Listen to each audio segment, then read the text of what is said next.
काजी के घर के सामने पहुंचा तो देखा कि यह अभागा भी पीछे चला आ रहा है। मैं बड़ा चिंतित हुआ, किंतु उस अवसर पर कुछ कहना सुनना भी उचित नहीं था। वहां जाकर देखा कि बड़े काजी के घर का मुख्य द्वार आधा खुला है। मुझे आता देखकर वह बुढ़िया जो वहां प्रतीक्षारत थी दौड़ी आई और मुझे मेरी प्रेमिका के पास ले गई। हम लोग प्रेम और मैत्री से बातचीत कर ही रहे थे कि बाहर कई मनुष्यों के बोलने की आवाज़ आई। मैं और मेरी प्रेमिका दोनों खिड़की के बाहर देखने लगे। सबसे पहले देखा कि काजी नमाज पढ़कर वापस आ रहा है। फिर इस नाई को भी देखा जो सामने वाले मकान में उसी तख्त पर बैठा है जहां मैं बैठा था। मुझे दोनों ही को देखकर डर लगा। मेरी प्रीसे ने मुझे घबराया देखा तो तसल्ली दी और पहले ही से तय की हुई एक जगह दिखाई कि आवश्यकता पड़ने पर यहाँ छुप जाना।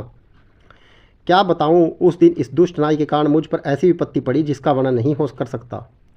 जिस समय काजी घर पहुंचा उसी समय पर एक अधीनस्थ कर्मचारी ने किसी नौकर को किसी बात पर मारा। वह नौकर बड़ी जोर से चिल्लाया। उसकी चीख पुकार सुनकर तख्त पर बैठा हुआ वह कमबख्त समझा कि मुझ पर मार पड़ रही है और यह अपने कपड़े फाड़कर और सिर पर धूल डालकर चीख पुकार करने लगा और आसपास के लोगों को बुलाने लगा। उन्होंने आकर पूछा कि क्या बात है, तो इसने रोते हुए सिर्फ इतना कहा कि इस मकान के लोग मेरे स्वामी को मार रहे हैं। इसके बाद यह दौड़ता हुआ मेरे घर आ पहुंचा और मेरे सगे संबंधी और नौकरों चाकरों को भी यही कहा। वे बेचारे भी यह सुनकर दौड़ आए। काजी के मकान के सामने भीड़ लग गई और लोग चीखने चिल्लाने और दरवाज़ा फटफड़ाने लगे। काजी ने अपने एक सेवक से कहा कि बाहर जाकर देख कि यह लोग क्या कर चाहते हैं। सेवक ने बाहर आकर देखा और घबरा कर अंदर जाकर कहा कि हजारों लोग जमा हैं और क्रोध में दरवाज़ा तोड़ रहे हैं। काजी खुद बाहर आया और लोगों से पूछने लगा कि क्यों शोर कर रहे हो। दरवाजे पर जमा भीड़ ने काजी की प्रतिष्ठा का भी कुछ लिहाज न किया और कहा, पापी कुकर्मी, तूने एक बेकसूर प्रतिष्ठित व्यक्ति को क्यों घर में बंद करके मारा। वह हैरान होकर बोला, न कोई बाहरी आदमी मेरे घर में है, मैंने किसी को मारा पीटा है। अब यह मूर्ख नाई आगे बढ़ा और काजी की भद्दी भद्दी गालियां देकर बोला, तेरी बेटी मेरे स्वामी पर जान देती है।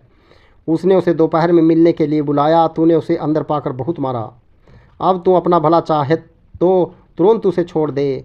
काजी ने अपने गुस्से को पीकर कहा, यहाँ तुम्हारा स्वामी नहीं है, तुम लोग चाहो तो अंदर जाकर देख लो।